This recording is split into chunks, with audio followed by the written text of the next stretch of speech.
We were paying like $4 or $5 or $10 or some nonsense to get like a click. And I was like, this sucks. Anything that you're going to do where the results are eventually going to be big takes a little bit of time. It takes time to get good at stuff. And I even have to practice this stuff myself, to be honest with you. Like, when I first got into doing Facebook ads, I don't personally do them. I have somebody do them for me because I don't understand them. They're way too complicated for me.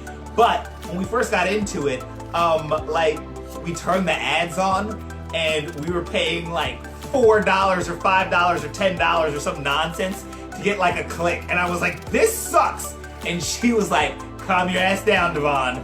Be patient. We're just starting. We have to get some data. Don't bother me for 2 months. And I didn't bother her for 2 months. And then at the end of 2 months now, we do quite well. And I'm like, it's a good thing I didn't like jump the gun and quit because I couldn't practice patience.